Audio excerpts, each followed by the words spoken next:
ወይኔ ጉዴ ወይኔ ጉዴ! አባዬን አስበላሁት። በቃ ያወራሁትን ከሰማች እኔ የደረጀ ልጅ መሆን ይታወቃል። ይሄ ማለት ዛሬ ሁሉም ነገር ያበቃል ማለት ነው።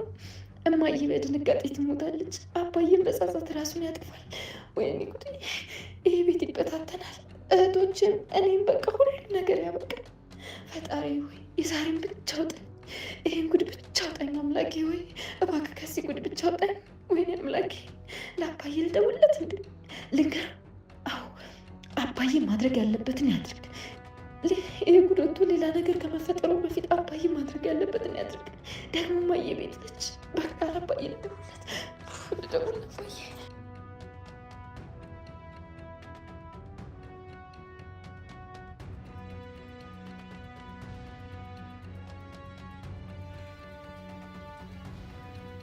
ሳልፈቅድልህ ክፍሌ ነው የገባው። እሺ ይቅርታ ልግባ? አሁንማ ገባህ እኮ። ቆይ መኝታ ክፍሌ ምን ፈልገህ ነው የመጣው? አይ ያው ምንም ቤተሰብ ነን ብዬ ነው። ኦኬ እሺ፣ አሁን ምን ልርዳህ? የቀረሽውን ድምፅ እየሰማሽ ነው?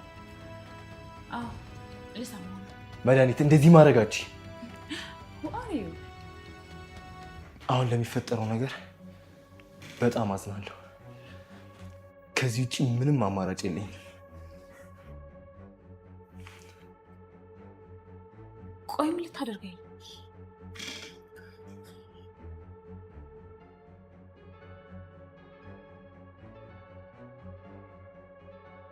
በቤት ውስጥ ያለው አየር በከባድ ጭንቀት ተሞልቷል። አክስት መዲ የአደጋ ጥላ ሆና በቤተሰቡ ላይ ጥላዋን ጥላለች። የቤተሰቡ ህልውና ሊያናጋ የሚችል አንድ ትልቅ ሚስጥር በእጇ ገብቷል። የዳጣን ድምፅ በሚስጥር ቀርተዋለች። ዳጣ የደረጀ ልጅ መሆኗን ከሌላ ሴት የተወለደች መሆኗን በቀረጸችው መሰረት ልታውቅ ጫፍ ደርሳለች። ይህ ሚስጥር ደግሞ ለእናታቸው ለማርታ ከደረሰ እናታቸው ማርታ በድንጋጤ ልትሞት እንደምትችል ልጆቹ በደንብ ያውቃሉ። መዲ የዳጣን እውነተኛ ማንነት ለመያዝ ክፍሏ ውስጥ በደበቀችው የድምፅ መቅረጫ ይዛ ልትወጣ ስትሞክር ዳጣ መንገድ ዘጋችባት።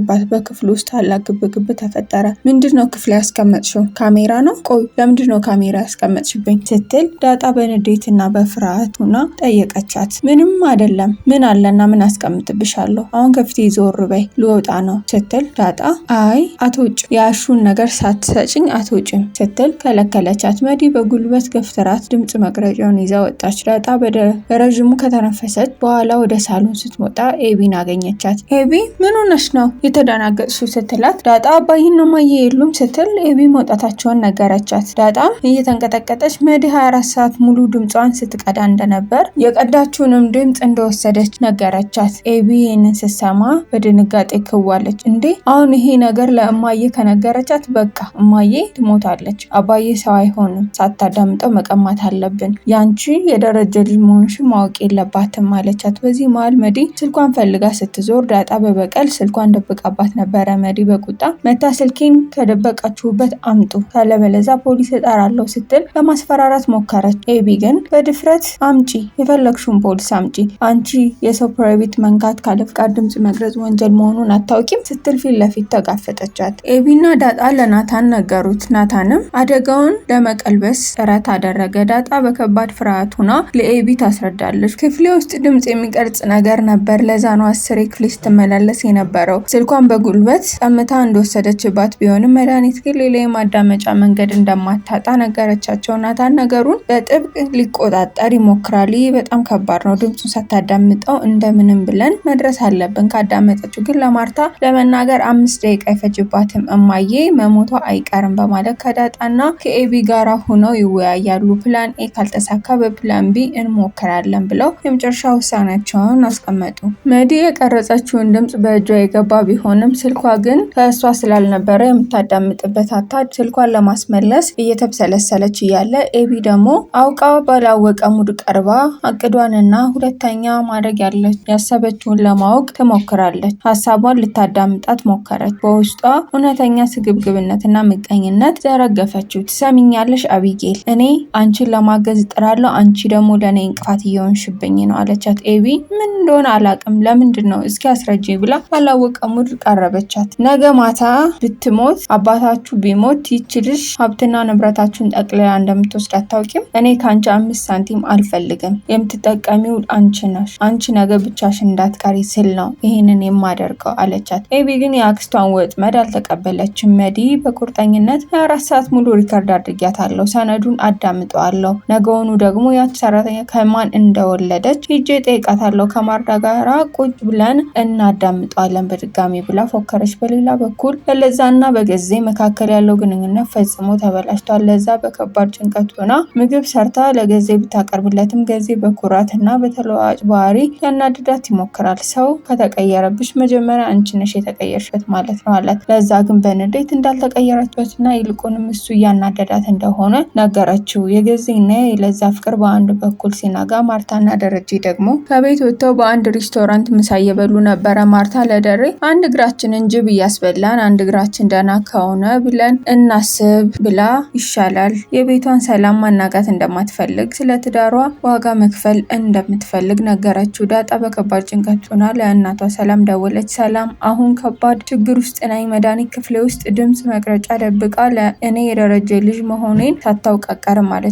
ሰላም ግን በቀዝቃዛና በጫኔ ድምፅ ገላገለችን።